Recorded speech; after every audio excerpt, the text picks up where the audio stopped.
Bueno, muy buenos días a todos en nombre de la Fundación Institucionalidad y Justicia y de la Fundación Prensa y Derecho. Quiero saludar la presencia del honorable magistrado Lino Vázquez Samuel, quien es juez del Tribunal Constitucional de la República Dominicana, del licenciado Nanfis Rodríguez, presidente de la Fundación Prensa y Derecho, también del licenciado Percio Maldonado, quien es el presidente de la Asociación de Diarios, y del buen amigo Roberto Cavada, connotado periodista.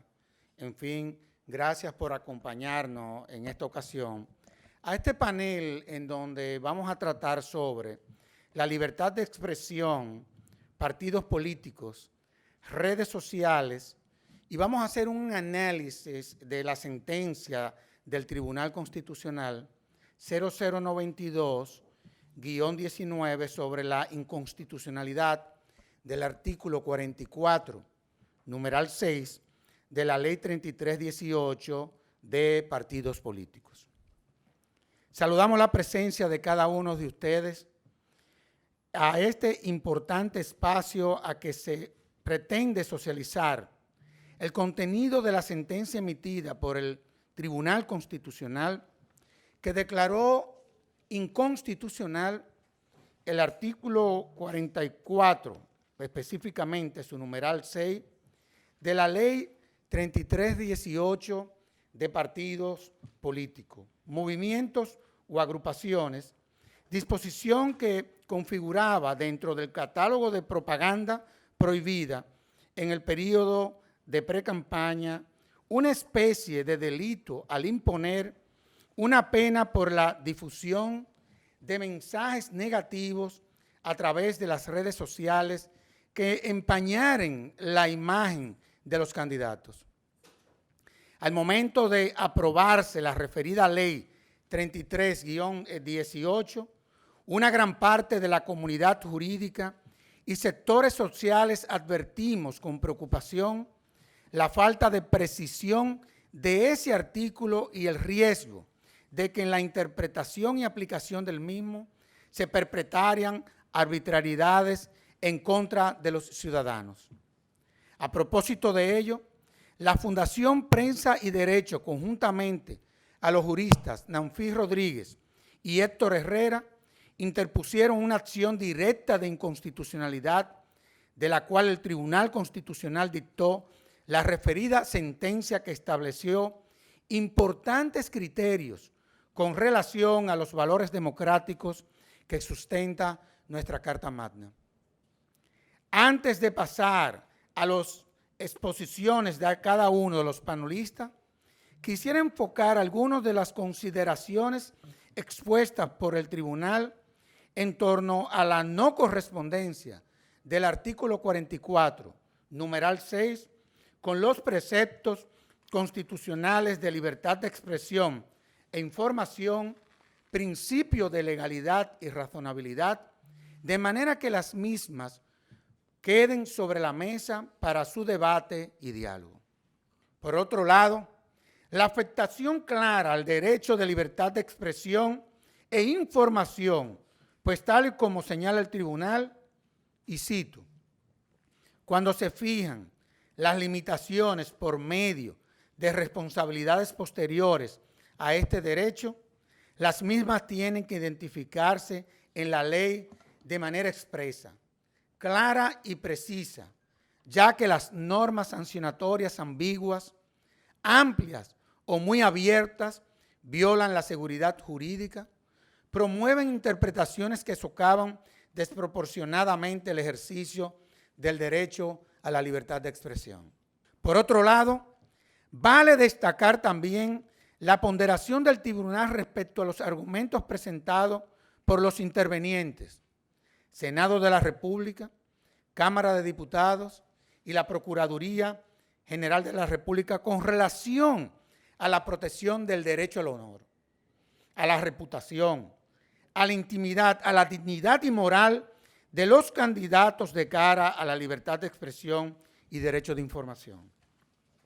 En ese sentido, esgrime que, cito, Si bien es cierto que el derecho a la libertad de expresión no extingue el derecho a la intimidad, al honor personal y a la propia imagen, no menos cierto es que la limitación al derecho de libertad de expresión debe satisfacer el texto de razonabilidad.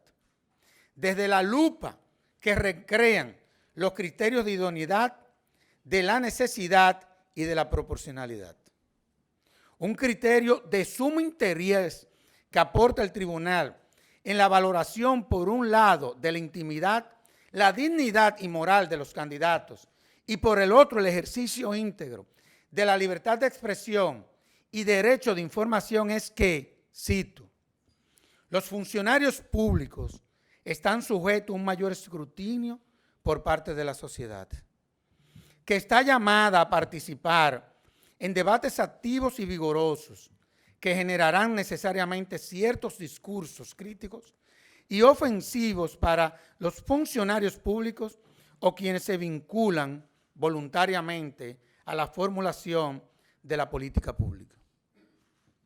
Lo anterior no afecta la protección a la esfera de la vida privada de candidatos y funcionarios, lo cual, como cualquier otro particular, encuentra amparo en las disposiciones sobre difamación e injuria.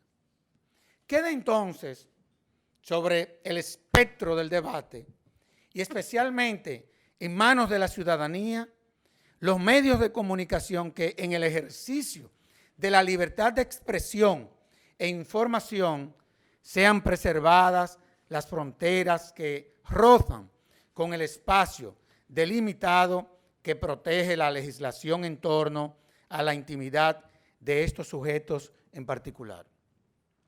En fin, que estos planteamientos preliminares vienen a destacar la trascendencia de esta sentencia que estamos comentando y la pertinencia de su amplia difusión a toda la sociedad.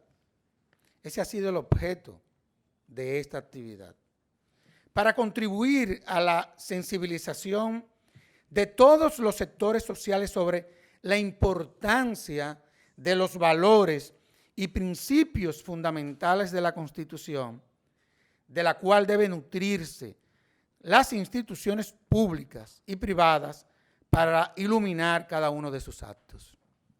Agradecemos de antemano la participación de los expositores y a cada uno de ustedes por acompañarnos en esta importantísima actividad. A continuación, quiero darle la palabra al licenciado Nanfí Rodríguez, que reitero, es el presidente de la Fundación Prensa y Derecho.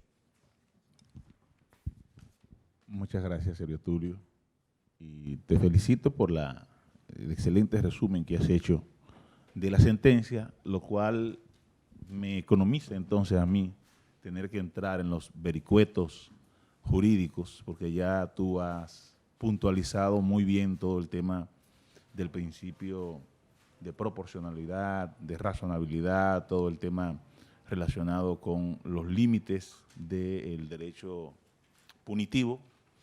Entonces yo puedo dedicarme a establecer un diálogo, digamos, más ciudadano con los presentes. Lo primero que yo quiero decir respecto de la ley de partidos políticos es que esa ley de partidos políticos es tal vez el ejercicio más olímpico que se ha hecho en democracia en República Dominicana de sordera política.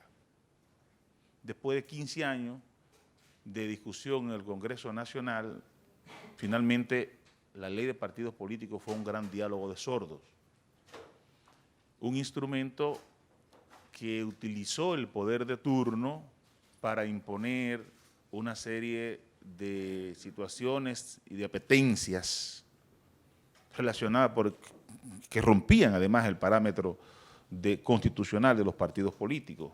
Todo el tema de llevarle el derecho de las militancias, servírselo en bandeja a las élites, a las cúpulas políticas, todo el tema del carácter de los propios partidos políticos como entes asociativos, privados. Aquello generó una discusión enorme en la clase jurídica del país que aún genera tensiones. Bueno, pero por suerte teníamos en la Constitución Dominicana, por vez primera, una arquitectura constitucional de los partidos políticos. Sí, tradicionalmente las constituciones dominicanas no trataban el tema de los partidos políticos, sino el tema del sistema electoral, el tema de la Junta Central, las elecciones, el voto, etcétera, etcétera. Y por vez primera la Constitución va a incluir los partidos políticos y va a definir una arquitectura que se va a montar esencialmente en un trípode de derecho de libre asociación, democracia interna, transparencia y después entonces todos los derechos fundamentales, libertad de expresión, etcétera, etcétera. Pero más importante fue el hecho de que además de la consignación de esos derechos, se consignaron garantías institucionales por aquello de Ferrajoli de que un derecho sin garantía es una ilusión.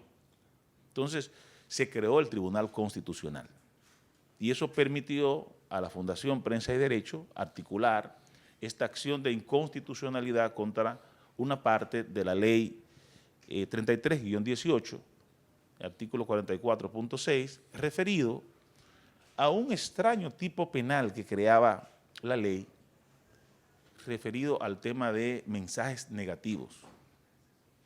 Y lo que hizo el recurso fue cuestionar qué es un mensaje negativo, dónde está el iluminado que va a establecer lo negativo o lo positivo de un mensaje.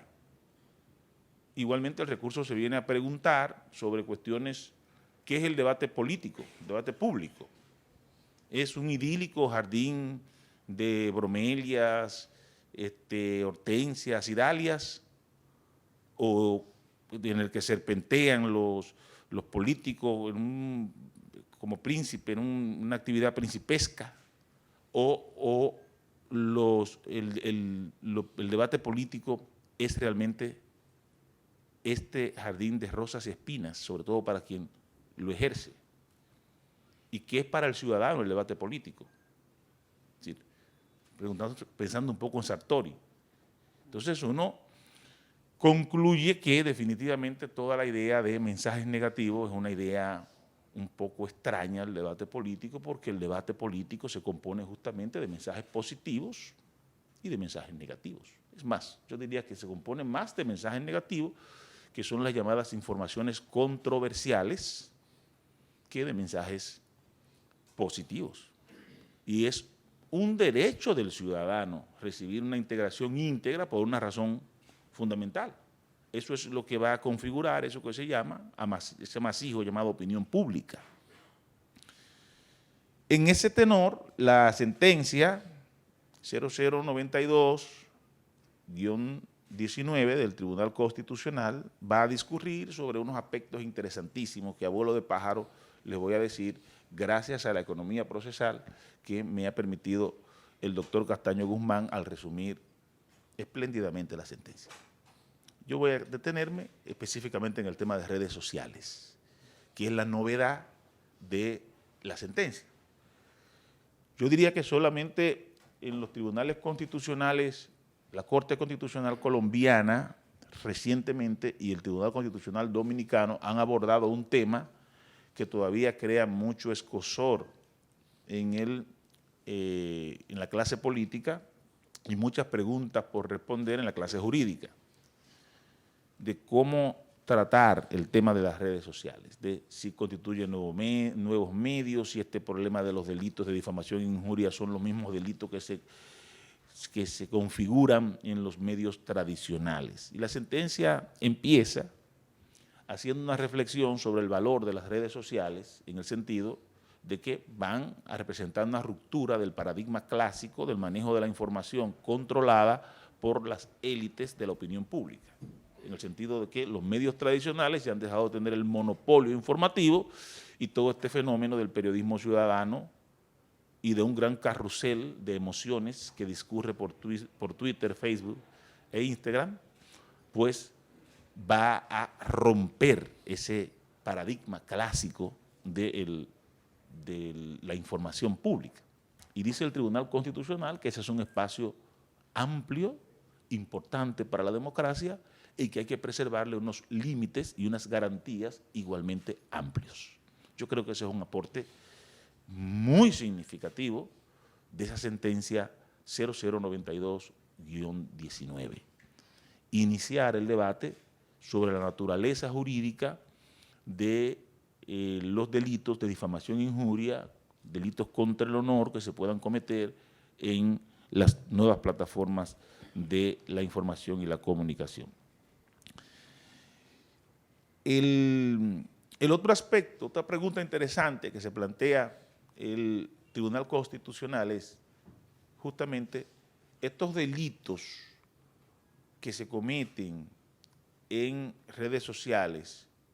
¿Hay una justificación para que sean sancionados más severamente que si se hubiesen cometido en los medios convencionales? Porque el hecho de que la ley de delito electrónico, la ley 53-07, contemple penalidades más altas que las que contempla la ley 61-32, da la impresión de que los delitos adquieren un matiz de mayor gravedad cuando se cometen en las llamadas redes sociales. Y lo que dice el Tribunal Constitucional sobre ese tema, una pregunta que se responde de manera, yo diría, cardinal en términos procesales, que para los abogados dice que esas penas de la ley de delito electrónico son innecesarias. Entonces, creo que es un aporte muy significativo que hace la sentencia en ese tenor.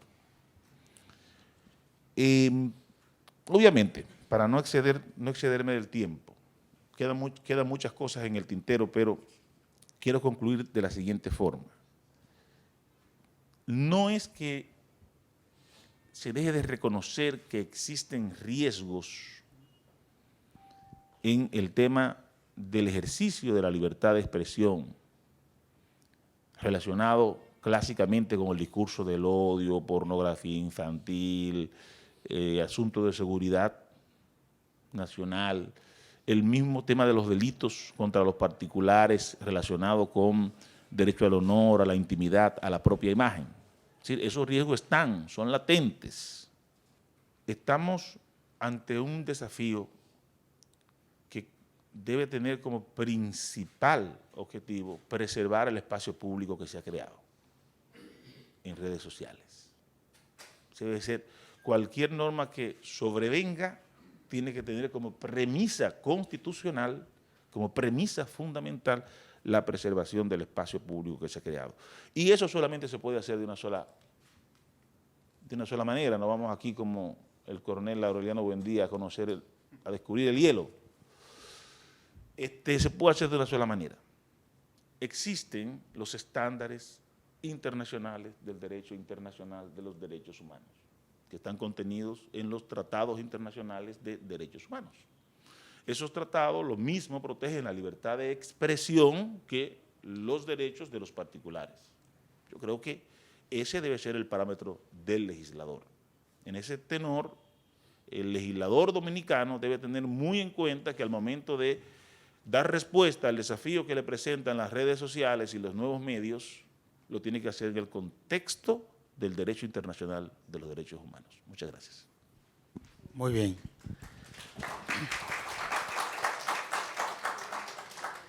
Nanfi se está destacando como jurista, pero él es periodista también. Esa es la realidad.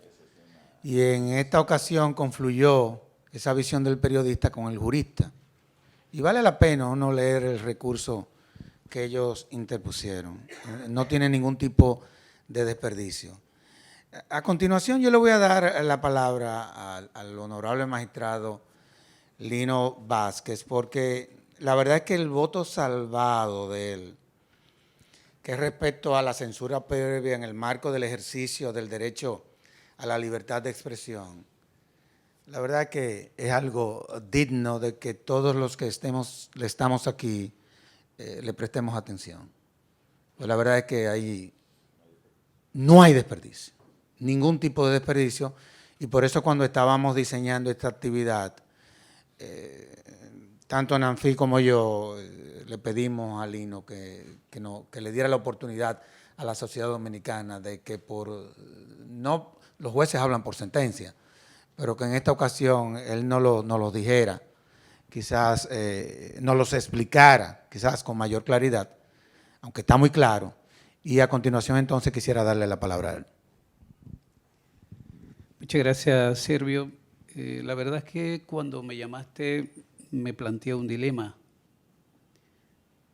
Sé que vamos a debatir temas jurídicos y probablemente temas que me ha tocado decidir y expresar mi posición desde el punto de vista filosófico, ideológico, en argumentos, y el criterio que se tiene de que tradicionalmente en una democracia los jueces hablan por sentencia.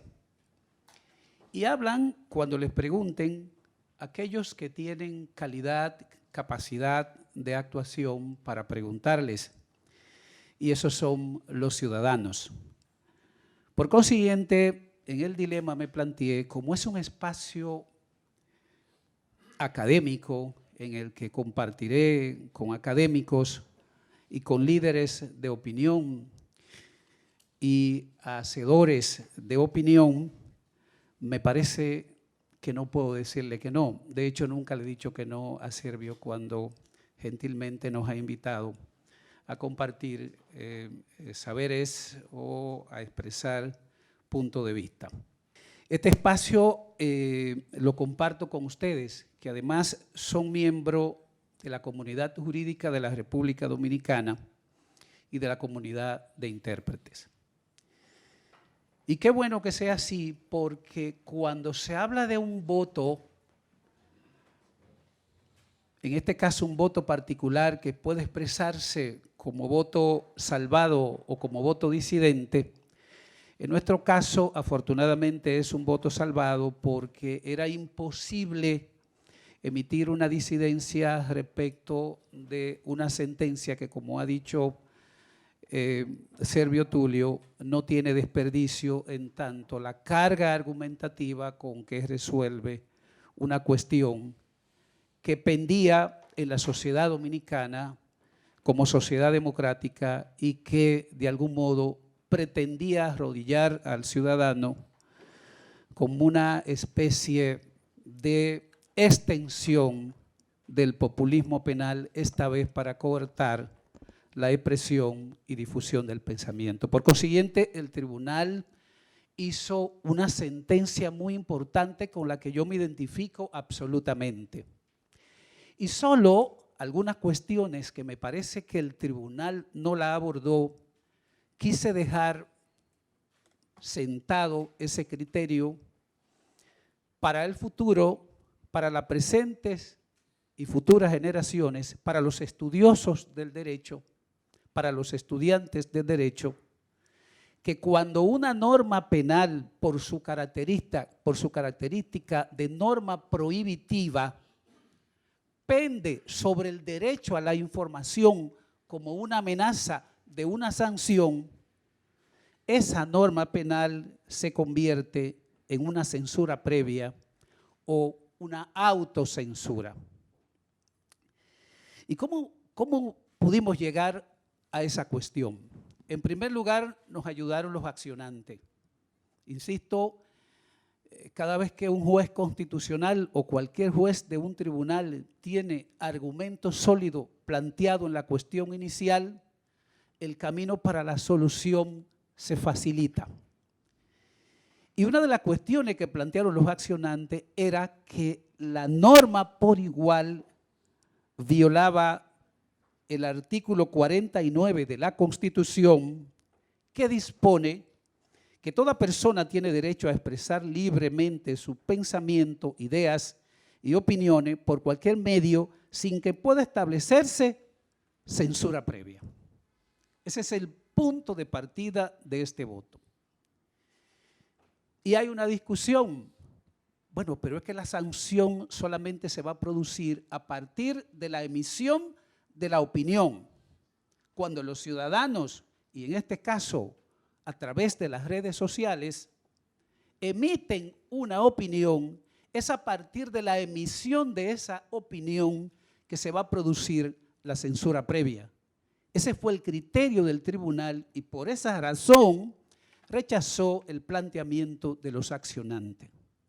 Sin embargo, y no ha dicho nada nuevo, ya tribunales del mundo se habían pronunciado en que cuando hay una norma penal prohibitiva que pende sobre derechos tan elementales como el derecho a la información, la sanción, la inhibición que eso produce en el ciudadano, al mismo tiempo se convierte en una censura previa, o como diría el licenciado Percio Maldonado, y está contenido en el voto, en una autocensura, porque resulta más fácil, de acuerdo con Percio, su explicación. Habidas cuenta de ello, la ley establecía que propaganda prohibida en el periodo de pre-campaña o campaña interna queda prohibida. Y en su artículo 44, numeral 6, la difusión de mensajes negativos a través de las redes sociales que empañen la imagen de los candidatos será sancionada conforme los artículos 21 y 22 de la Ley 5307 sobre crímenes y delitos de alta tecnología. Esos artículos 21 y 22 de la Ley 5307 disponen la injuria pública y la difamación. Definen ambas cuestiones. A mí me parece que no quedan lo suficientemente definido en la norma. Tal vez será una cuestión que si le preguntan al tribunal tendrá por igual que abordarla, pero sin embargo impone, lo que sí queda claro es que impone una sanción de 3 meses a 1 año de prisión y multa de 5 a 500 salarios mínimos. Ahí hay, a mi juicio, una conducta prohibitiva de emitir información que puedan conducir a censura previa.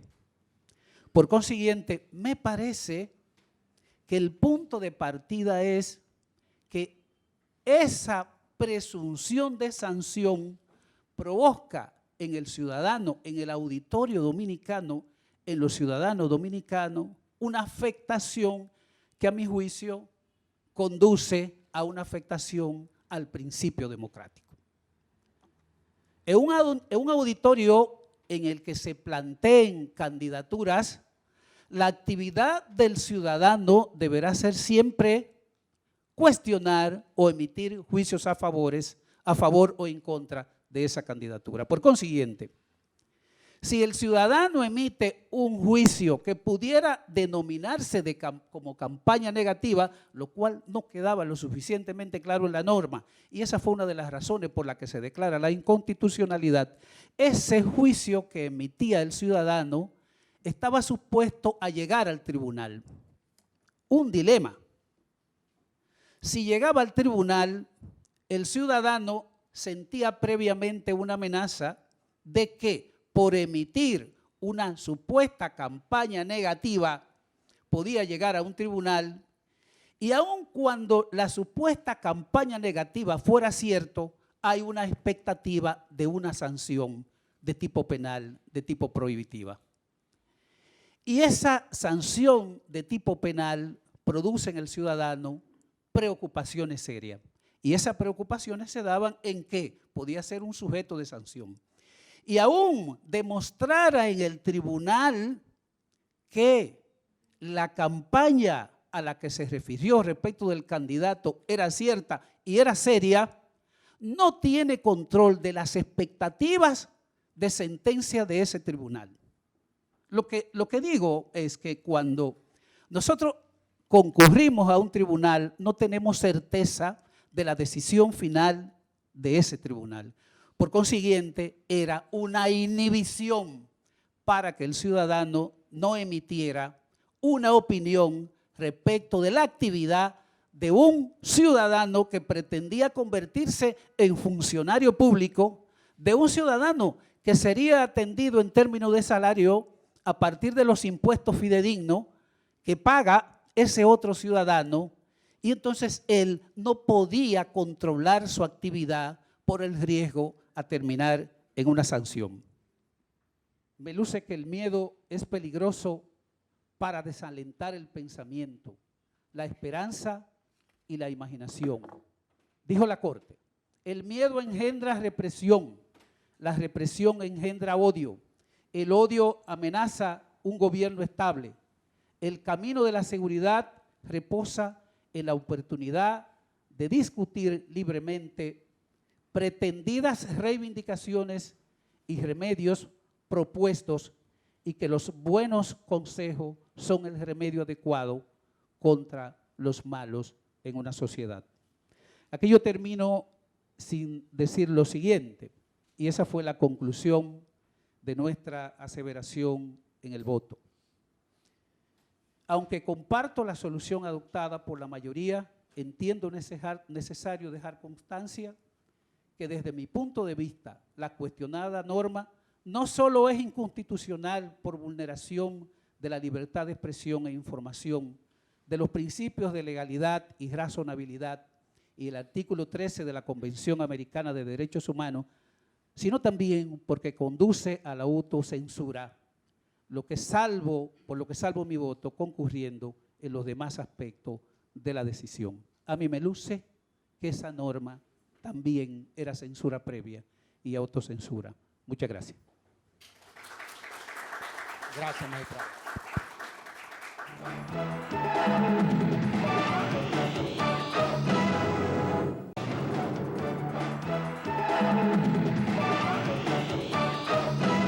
A continuación quiero darle la palabra a Percio Maldonado, que es el presidente de la Asociación de Diarios.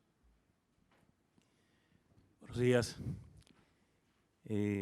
Yo feliz de compartir con ustedes este diálogo de un tema sumamente interesante, y quiero comenzar agradeciéndole a Nancy Rodríguez, a Héctor Herrera Cabral y a la Fundación Prensa y Derecho por esta iniciativa contra una medida que se constituía en una especie de espada en la yugular de la ciudadanía y de los medios de comunicación.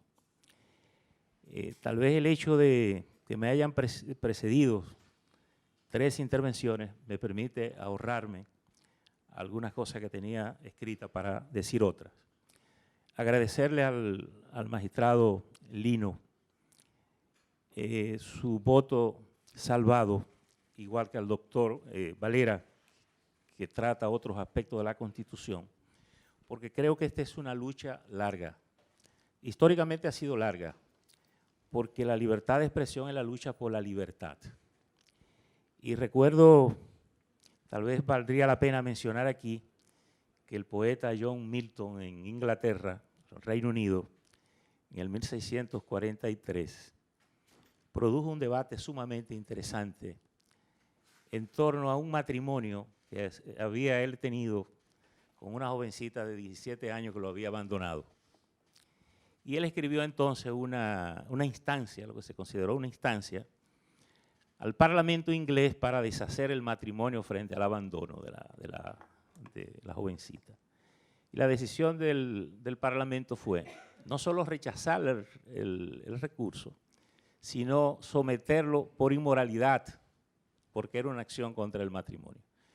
Por eso, él genera el primer debate, la primera lucha individual contra el derecho a la libre expresión frente al Parlamento inglés, y se le considera también como el primer tratado en materia de divorcio que fundamentó después en el derecho universal.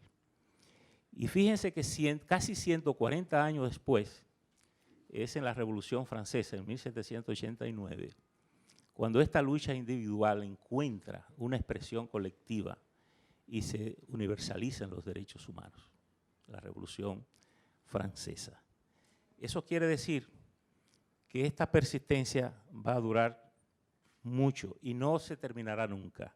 Por tanto, el voto salvado del magistrado Lino sé que nos va a servir porque todavía falta afinar mucho todo este proceso de libertad con que la sociedad, en que sociedades como la República Dominicana tienen que consolidar su democracia. La Constitución del 2010 creo que sentó una base importante porque constitucionalizó los llamados derechos de ciudadanía, que es una tendencia universal, y el propósito es claro, es darle una mayor fortaleza a esos derechos de ciudadanía frente al poder político. Y yo creo que estos intentos permanentes de los legisladores y de la clase política de introducir este tipo de medidas exageradas contra la libre expresión de los ciudadanos tiene que ver con esa resistencia de garantizar libertad plena a la sociedad. Le decía a los compañeros previo a este conversatorio, en un previo que hacíamos allí, que tengo la impresión que a veces los políticos no quieren dar libertad bajo fianza, donde ellos siempre quieran tener el control, un arma de reglamento que ellos puedan alar a la sociedad. Y eso nos hará ser conscientes de que en esta lucha por la libertad, por la libre expresión, por la libertad de información, es una lucha que no termina nunca.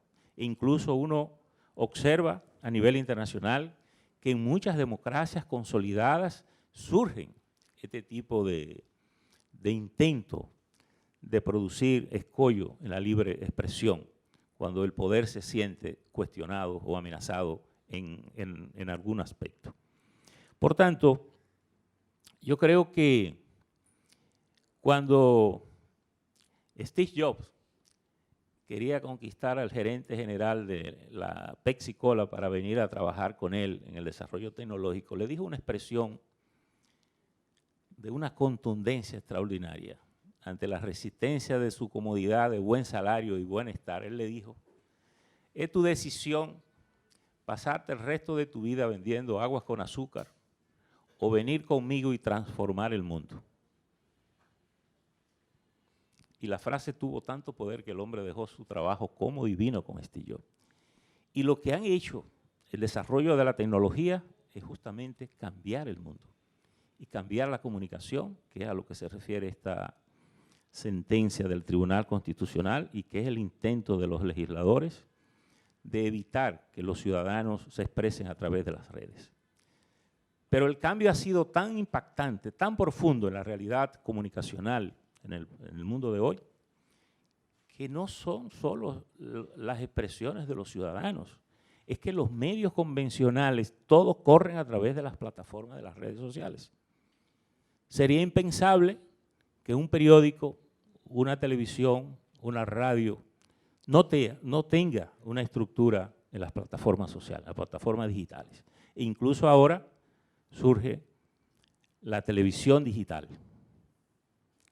que frente al poder viene a resolver otro problema, otro dilema, que también tiene que ver con la libertad.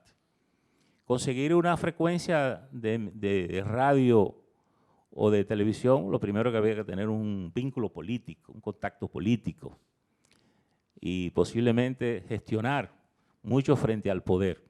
Hoy usted en la plataforma digital abre una web en un servidor que ni siquiera está fuera en el país sin pedirle permiso a ningún funcionario. Usted registra, tiene un vínculo con la sociedad, con el mundo exterior, porque también parte de lo que ha cambiado es la universalización de los oficios que hacemos. Comenzando con la comunicación, pero también se lo ha cambiado a los tribunales constitucionales.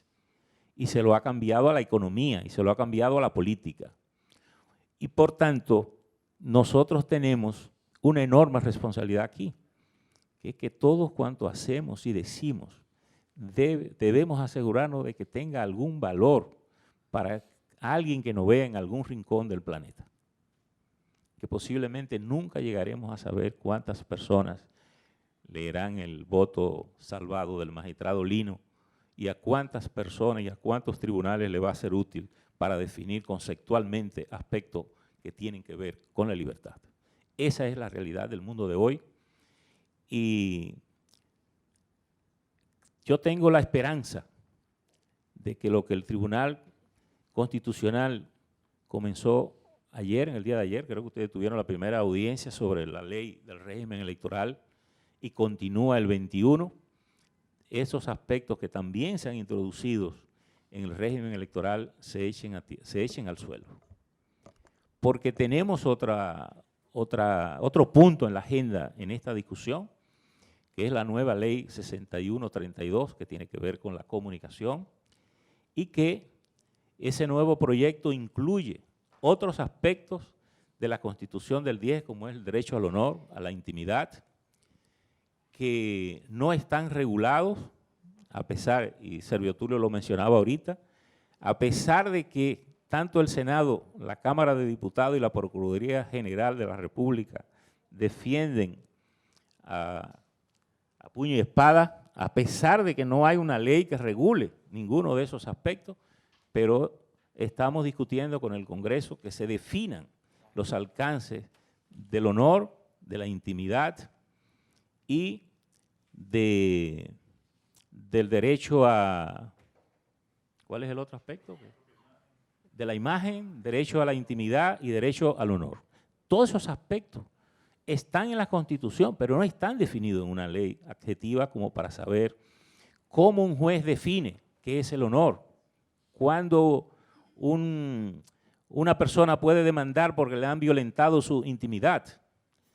Una corte en España dio una sentencia en días pasados muy interesante porque una joven de la televisión se fue a la playa y un fotógrafo le tomó varias fotos, la publicó, la hizo pública y ella demandó al fotógrafo por que le habían violado su intimidad. El tribunal fue muy sabio. Lo primero que verificó es dónde estaba la joven y ocurre que ella estaba en la playa, expuesta con poca ropa. Por tanto, el fotógrafo no estaba violando una intimidad.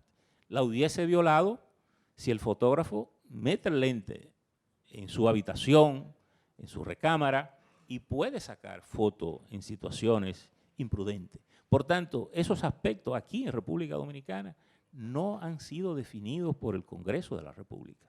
Y por tanto, pero sin embargo ellos, motivados en esos aspectos del honor y de la intimidad, introducen estos elementos dentro de la ley de partidos políticos del régimen electoral y lo están defendiendo incluso en la discusión de la ley 6132.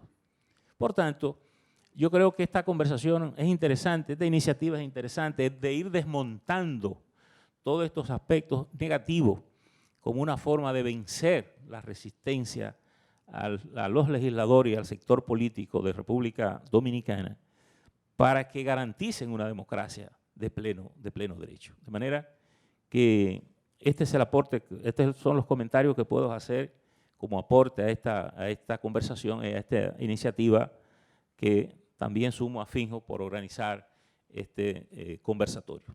Muy amable. La verdad es que cada vez más me convenzo de la decisión tan acertada de crear el Tribunal Constitucional en la República Dominicana. Cada vez más. Yo estoy totalmente convencido de que nada de esto hubiese sido posible si hubiésemos seguido con el modelo anterior. Escríbanlo, que eso es así. Eso es así. O sea, que cada vez me siento más orgulloso de haber sido parte de ese proceso conjuntamente con todos los que estamos aquí.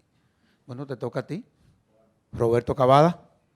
Bueno, el más intruso aquí de todos, los célebres en esta mesa, y para mí es un privilegio estar a su lado. No soy abogado ni estudié Derecho, tengo muy buenos amigos abogados y los consulto para ver hasta dónde meto la pata o no. Pero me dedico realmente a hacer periodismo, a opinar y a comunicar, y le tengo mucha fe a las redes sociales. Y por eso cuando el amigo Nanfi, que tiene esa dualidad junto al profesor Percio, de ser periodista y abogado, me invitó, dije que sí, para plantear un poco cosas que nos ocurren a diario y que me preocupan a toda cuenta de que al final tenemos que convivir, como decía don Percio, con las redes digitales. Nadie concibe un medio hoy en día que no tenga una versión digital, que un periódico no tenga una prolongación o viceversa, como usted lo quiera ver, en las redes sociales es casi ilógico en estos días. Y por ende, como nuevo medio de comunicación para los medios tradicionales, para los periodistas, para los comunicadores, pero para la sociedad en general, debe organizarse. Y si bien he estado siempre en contra de llevarlos a extremos como los que en algún momento se consignaron con prisión o algo por el libre ejercicio de la opinión, de la palabra, sí creo que debemos como sociedad, digo en general, más allá de que si seamos desarrollados en caminos en desarrollo, etcétera, ver las redes sociales como un espacio para debatir, para compartir opiniones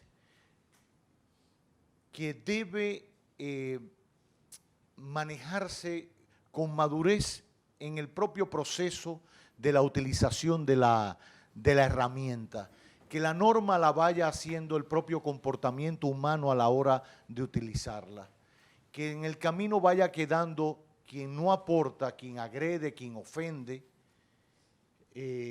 porque la propia gente lo vaya descartando por sí mismo. Por eso siempre he defendido, a contrapelo de ciertos guruses de la comunicación en las redes sociales, que plantean que ante las opiniones sin sentido, las agresiones o algo por el estilo, o las ofensas, que tienen su tipificación en el Código Penal, y que por eso buscarle una sanción propio para la parte electrónica, pero si ya existe para la vida en general, ¿por qué hacer distinciones? Yo creo que la mejor manera, más allá de una sanción con cárcel o algo, es seguir educando en las redes sociales, pero no desde el punto de vista del magisterio, de algo por el estilo, educando en el debate.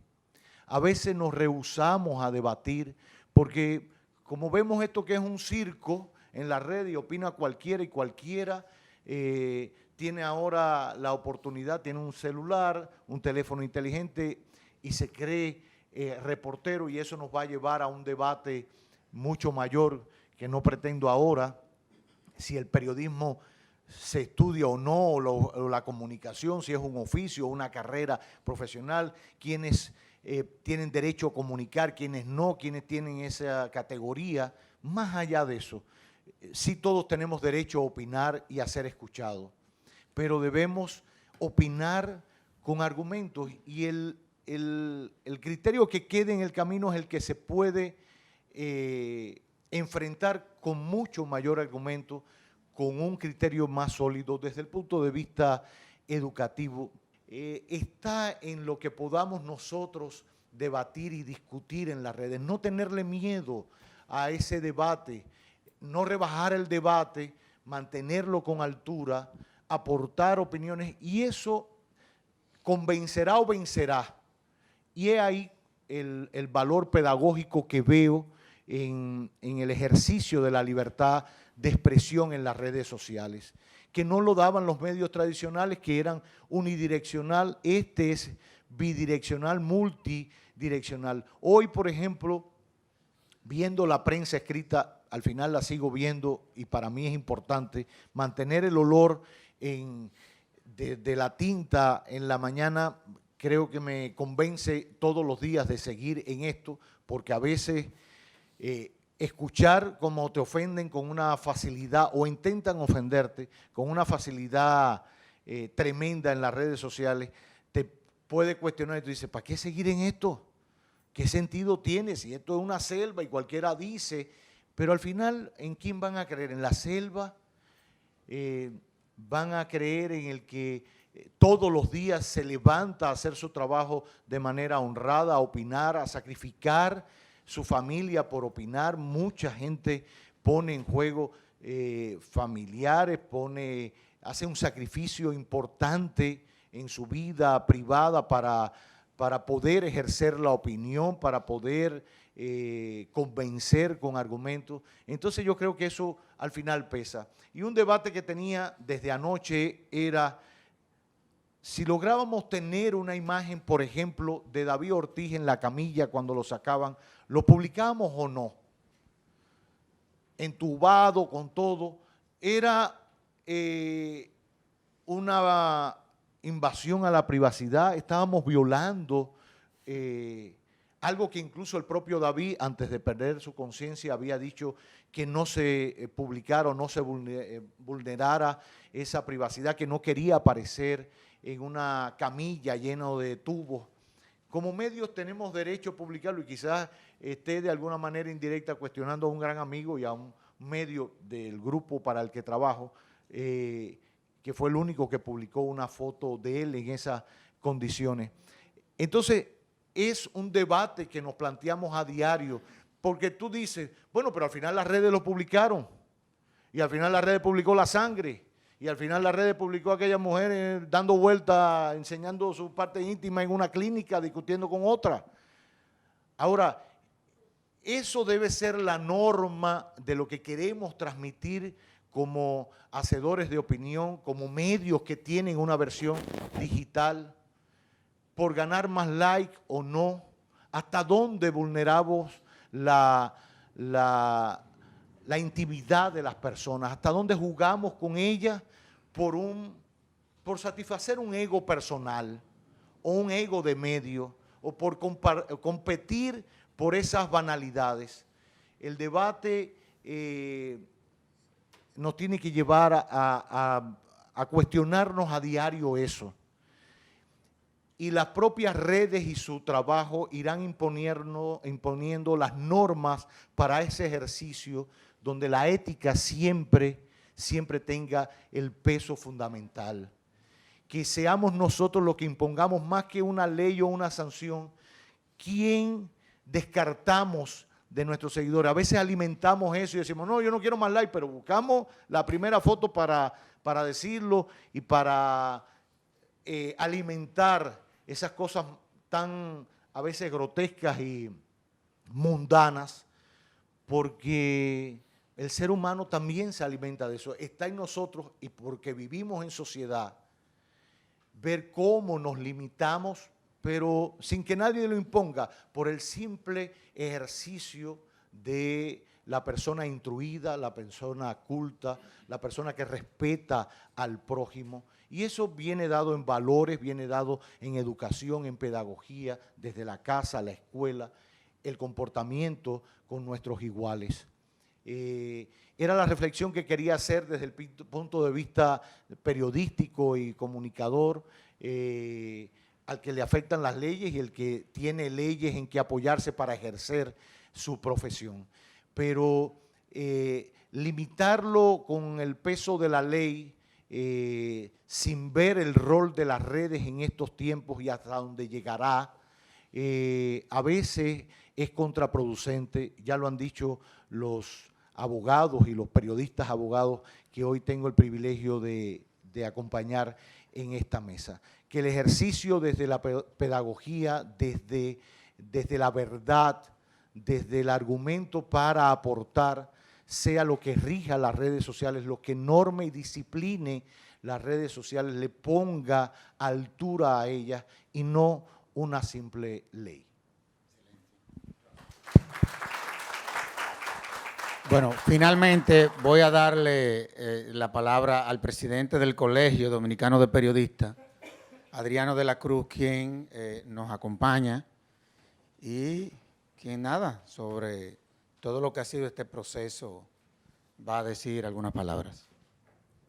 El colegio anoche se generó una discusión porque yo dije algunas de las cosas que pensaba decir hoy y me comenzaron a descalificar y finalmente alguien me dijo, mira, toma, lleva el proyecto de ley que tenemos, que es un manual pedagógico de ética para el ejercicio profesional del periodismo de los próximos meses.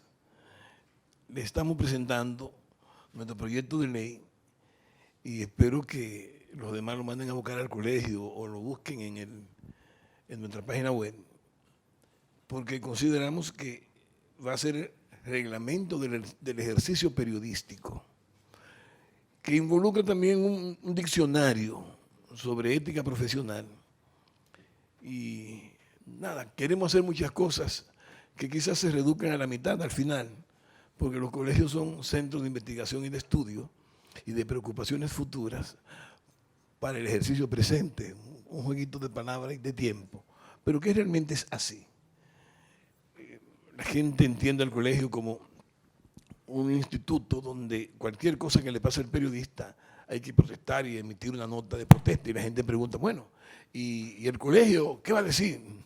El colegio tiene que construir una historia que le sirva de colchón al ejercicio profesional de la expresión, no del periodismo nada más, sino la expresión en términos generales, que es quizás el más importante logro de la historia de la humanidad, que tengamos regulado la expresión, que es el ser humano manifestándose.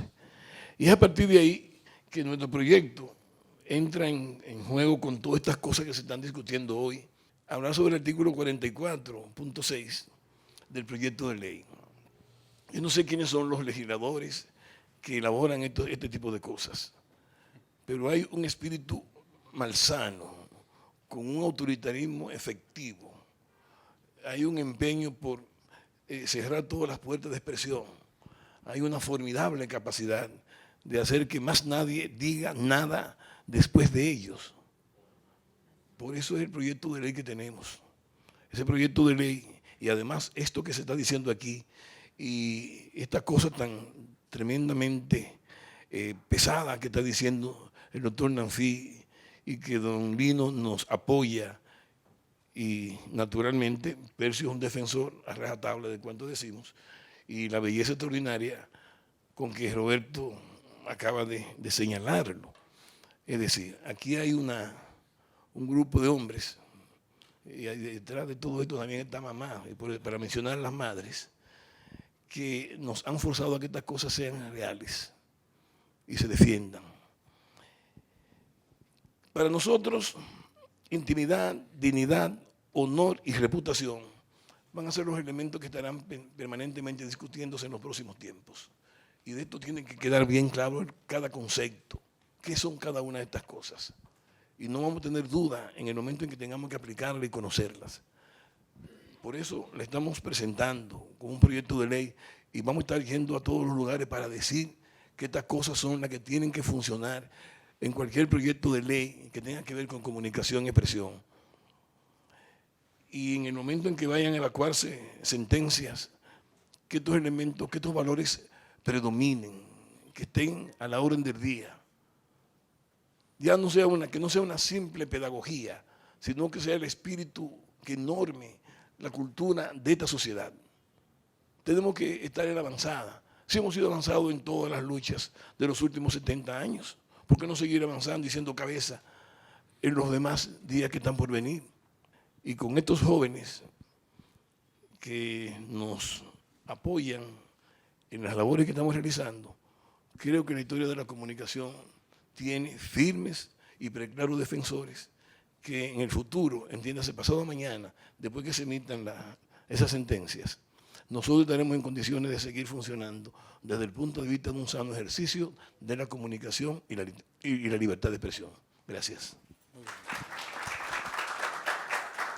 Yo quiero agradecerle a los panelistas sin desperdicio, porque cada uno manejó desde su perspectiva de manera magistral lo que fueron sus exposiciones. Ellos no solamente saben lo que dicen, sino que saben decir lo que saben y hablan con mucha claridad, esa es la verdad.